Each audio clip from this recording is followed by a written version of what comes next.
नमस्कार, सत्यहिंदी.com में आपका स्वागत है। एक नजर अब तक की सुर्खियों पर। प्रधानमंत्री नरेंद्र मोदी आज गोरखपुर पहुंचे और 3 बड़ी परियोजनाओं का लोकार्पण किया।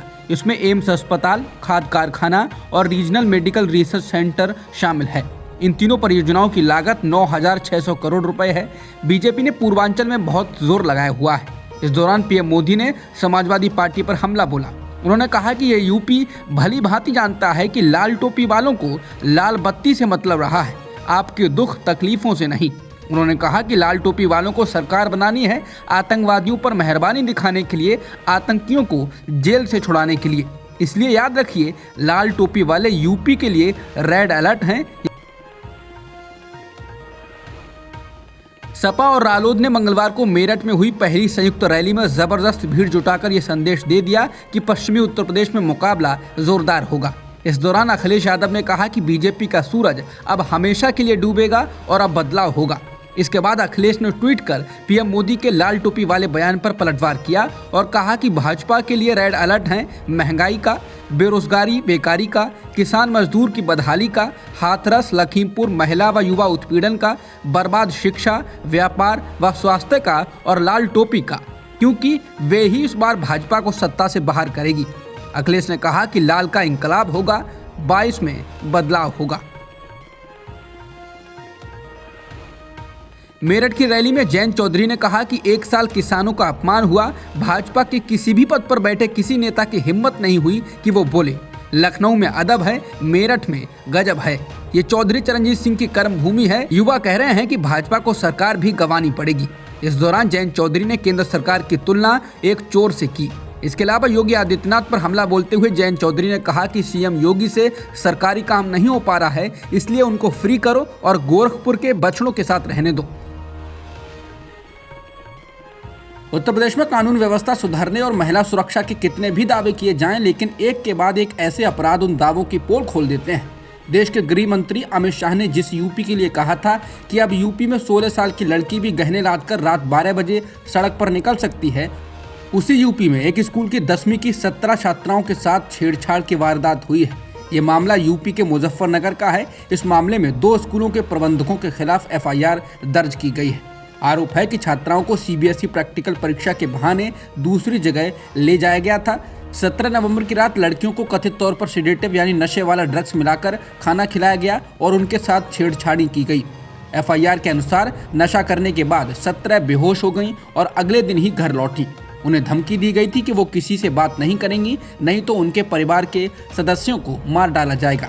इस कथित घटना के 1 पखवाड़े से अधिक समय बीत जाने के बाद भी दोनों को गिरफ्तार किया जाना बाकी है। एसएसपी ने कहा कि आरोप सही पाए गए हैं। उन्होंने कहा कि संबंधित थाने के प्रभारी को पुलिस लाइन भेज दिया गया है और उसके खिलाफ विभागीय जांच शुरू कर दी गई है। कृषि कानूनों के खिलाफ हुए आंदोलन में मारे गए किसानों को मुआवजा देने की मांग लगातार उठ रही है। कांग्रेस के पूर्व अध्यक्ष राहुल गांधी ने मंगलवार को इस मांग को लोकसभा में उठाया। राहुल ने कहा कि आंदोलन के दौरान लगभग 700 किसान मारे गए हैं। प्रधानमंत्री ने देश और किसानों से माफी मांगी है और स्वीकार किया है कि उनसे गलती हुई है। राहुल ने कहा कि संसद में कृषि मंत्री से ये सवाल पूछा गया था कि कितने किसानों की मौत हुई है, तो उन्होंने कहा था कि उनके पास कोई आंकड़ा नहीं है। राहुल ने कहा कि हमारे पास आंकड़ा है और पंजाब की सरकार ने लगभग 400 किसानों के परिवारों को 5-5 लाख रुपए का मुआवजा दिया है और 152 परिवारों को नौकरियां भी दी हैं। राहुल ने कहा कि उनके पास लिस्ट है, उनके पास हरियाणा के 70 किसानों की भी लिस्ट है। उन्होंने कहा कि किसानों को उनका हक मिलना चाहिए। 27 अक्टूबर 2021 को जहानाबाद जिले के करपी प्रखंड के सरकारी अस्पताल में जिन लोगों की आरटीपीसीआर से कोरोना जांच हुई, उसमें नरेंद्र मोदी, अमित शाह, सोनिया गांधी, राहुल गांधी, प्रियंका चोपड़ा, कटरीना कैफ, अक्षय कुमार और ऐश्वर्या राय जैसे नाम भी शामिल हैं। खैरियत ये समझिए कि सबकी जांच रिपोर्ट निगेटिव दिखाई गई है। कोरोना जांच के नाम पर यह मजाक इस हद तक गया कि इस फर्जी जांच में नरेंद्र मोदी का नाम 3 बार, प्रियंका चोपड़ा का नाम आधा दर्जन बार, अक्षय कुमार का नाम 4 बार और अमित शाह का नाम 2 बार दर्ज किया गया है।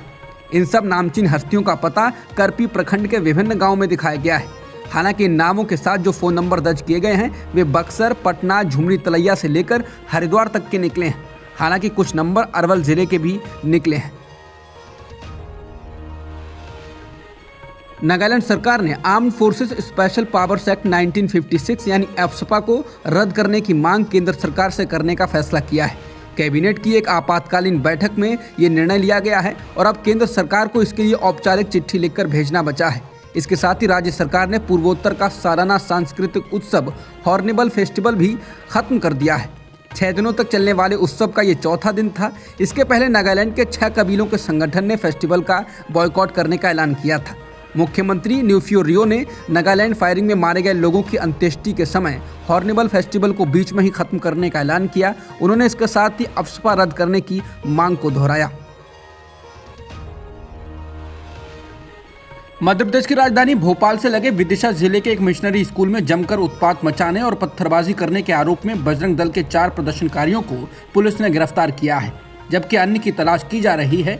बता दें, विदिशा जिले के गंजवा सौदा तहसील के सेंट जोसेफ स्कूल में कट्टर हिंदू संगठन बजरंग दल की अगुवाई में सोमवार को जमकर उत्पात किया गया। जिस वक्त उपद्रवी स्कूल को अपना शिकार बना रहे थे, उस दौरान स्कूल में 12वीं कक्षा के छात्र गणित की परीक्षा दे रहे थे। अचानक हुए इस उपद्रव के कारण परीक्षा दे रहे छात्र बुरी तरह सहम गए, उनकी एकाग्रता भी भंग हुई। बड़ी संख्या में पहुंचे बजरंग दल के प्रदर्शनकारियों का आरोप था कि स्कूल धर्मांतरण का अड्डा बन गया है। जबरदस्ती और बहला फुसलाकर हिंदू विद्यार्थियों का धर्मांतरण कराया जाता है। स्कूल प्रबंधन ने आरोपों को सिरे से नकार दिया। गुस्साए प्रदर्शनकारियों ने स्कूल में जमकर तोड़फोड़ की थी, पत्थर भी चलाए थे। एनआईए को सुप्रीम कोर्ट से झटका लगा है। सुप्रीम कोर्ट ने छत्तीसगढ़ की जानी मानी सामाजिक कार्यकर्ता सुधा भारद्वाज की जमानत के खिलाफ दायर एनआईए की याचिका को खारिज कर दिया। सुधा भारद्वाज 2018 से भीमा कोरेगांव मामले में जेल में बंद थी। उन पर यूएपीए लगाया गया था, जिसके बाद हाल ही में बॉम्बे हाई कोर्ट ने उनको डिफॉल्ट जमानत दे दी थी। वहीं एनआईए की याचिका को खारिज करते हुए सुप्रीम कोर्ट ने कहा है कि भारद्वाज को जमानत देने के हाई कोर्ट के आदेश में कोई भी गड़बड़ी नहीं है। गुड़गांव कॉमेडी फेस्टिवल के आयोजकों ने stand up comedian Munawar Faruqui को सार्वजनिक सुरक्षा का हवाला देते हुए कलाकारों की लाइनअप से हटा दिया। आयोजकों ने कहा कि पिछले 2 दिनों में उन्हें बार बार कॉल और ऑनलाइन संदेश मिले हैं, जिसमें फारूकी को इस आयोजन में शामिल होने का विरोध किया गया। बता दें, इससे पहले भी फारूकी के विरोध के बाद कॉमेडियन को कई शो को रद्द करना पड़ा है। अब तक की खबरों में इतना ही। बाकी खबरों के लिए बने रहिए सत्यहिंदी.com के साथ। सत्य हिंदी का ऐप डाउनलोड करें गूगल प्ले स्टोर पर।